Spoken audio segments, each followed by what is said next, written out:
बिस्मिल्लाहिर्रहमानिर्रहीम। हज़रत नूह अलैहिस्सलाम का मुख्तसर तारुफ और थोड़ा सा मालूमात बयान की थी। हज़रत नूह अलैहिस्सलाम की कौम से शिर्क की बीमारी शुरू हुई। शिर्क कैसी बीमारी है? शिर्क बहुत बड़ा गुनाह है और सबसे बड़ा गुनाह है। शिर्क जुल्म अज़ीम है। इन्न शिर्क लजुल्मुन अज़ीम, अल्लाह ताला ने कुरान के अंदर तरदीद की तो क्या फरमाया कि शिर्क जुल्म अज़ीम है। बाकी जितने गुनाह हैं वो जुल्म है। ज़िना भी जुल्म है, चोरी भी जुल्म है, कत्ल भी जुल्म है, इसी तरह के बड़े बड़े कबीरा गुनाह हैं वो जुल्म है। लेकिन शिर्क क्या है? जुल्म अज़ीम है। शिर्क क्या होता है? अल्लाह ताला के साथ, अल्लाह की ज़ात के साथ या अल्लाह की सिफ़ात के साथ किसी को शरीक करना। अल्लाह की ज़ात या अल्लाह की सिफ़ात के साथ किसी को शरीक करना, यानी नऊज़ुबिल्लाह जिस तरह ईसाई हज़रत ईसा अलैहिस्सलाम को अल्लाह ताला का बेटा मानते हैं तो वो अल्लाह की ज़ात के साथ शिर्क करते हैं।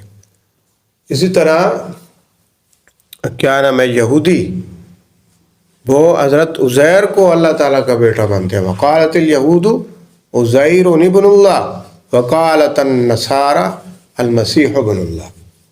ठीक है, यहूदी हज़रत उज़ैर को अल्लाह का बेटा मानते हैं। हज़रत उज़ैर भी अल्लाह के पैगंबर हैं और हज़रत ईसा भी अल्लाह के पैगंबर हैं। तो ये अल्लाह की ज़ात के साथ शरीक ठहराते हैं।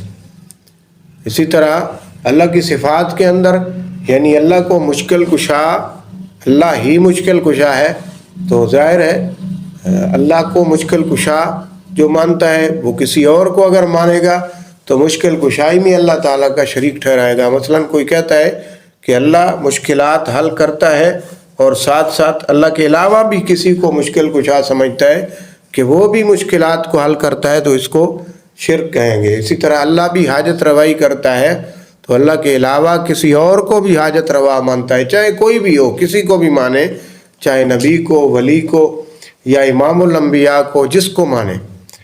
तो ये है अल्लाह ताला के साथ शरीक ठहराना। हज़रत नूह अलैहिस्सलाम की कौम से शिर्क शुरू हुआ। इसकी इब्तिदा कैसे हुई? वद, सुवा, यगूस, यऊक, नस्र।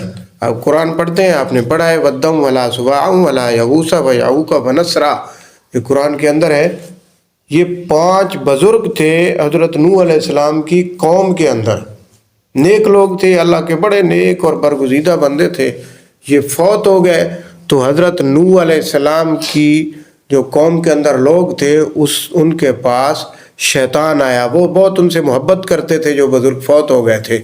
तो शैतान जब आया तो उसने कहा कि जो तुम्हारे लोग ये बुज़ुर्ग फौत हो चुके हैं, शैतान भी बुज़ुर्ग बन के आया ना, बुज़ुर्ग की सूरत में आया, ये जो फौत हो चुके हैं, ज़ाहिर है तुम्हें उनका गम है, तुम उनको याद करते हो, तो तुम इस तरह करो कि जिस जगह सबसे पहले उसने कहा कि उनकी तस्वीरें बना लो और उनकी तस्वीरों को देख लिया करो, तो तुम्हें कुछ ना कुछ जो है तुम्हारी दिलजोई हो जाएगी, तसल्ली हो जाएगी, जो इतना दुख है, इतना तुम्हारा गम कम हो जाएगा। तो उन्होंने कहा वाकई ये बात अच्छी है, उनकी तस्वीरें हमारे सामने हूँ, उनके बुत मौजूद हूँ।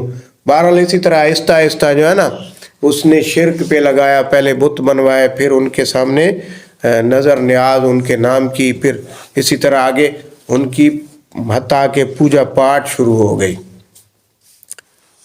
जिस जगह वो बैठा करते थे वहाँ के मुजस्मे बनाकर रख लिए और इनकी तस्वीरें और उनके जो है ना उनके बुत बना लिए। फिर इब्तदा में इबादत नहीं की जाती थी। जब ये बुत बनाने लगे, बुत बनाने वाले हलाक हो गए और इल्म उठ गया, तो इन बुतों और मुजस्मों की उसके बाद पूजा पाठ शुरू हो गई।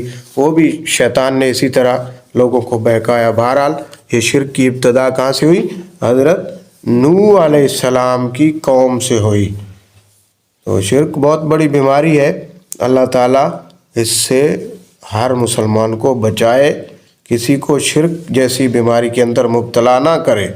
और जो लाइल्म है, जहालत की वजह से इसके अंदर मुब्तला है, अल्लाह ताला उन्हें हिदायत नसीब फरमाए। अल्लाह ताला से दुआ करनी चाहिए और उनको तबलीग करनी चाहिए, उनको बताना चाहिए कि शिर्क بہت بڑی بیماری ہے، اور اللہ تعالیٰ نے فرمایا کہ ان اللہ لا یغفر ان یشرک بہ ویغفر ما دون ذلک لمن یشاء، کہ بے شک اللہ تعالیٰ اس بندے کو نہیں بخشے گا جس نے اللہ تعالیٰ کے ساتھ شریک کیا، اللہ تعالیٰ کے ساتھ شریک ٹھہرایا۔ شرک کرنے والے کی بخشش نہیں ہوتی۔ من یشرک باللہ فقد حرم اللہ علیہ الجنہ، جس نے اللہ تعالیٰ کے ساتھ شریک ٹھہرایا اس کے اوپر جنت حرام ہے، اللہ تعالیٰ نے جنت کو حرام قرار دیا۔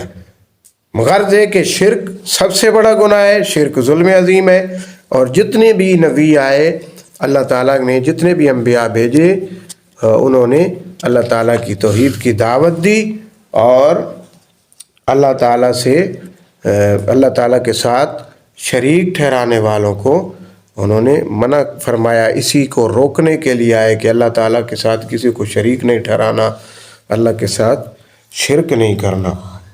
تو اللہ تعالیٰ ہمیں صحیح معنوں میں اپنے جو اللہ تعالیٰ کے نبی آئے، اب ہمارے کون سے نبی ہیں؟ حضرت محمد صلی اللہ علیہ وسلم، اللہ تعالیٰ ان کی شریعت پر عمل کرنے کی توفیق عنایت فرمائے۔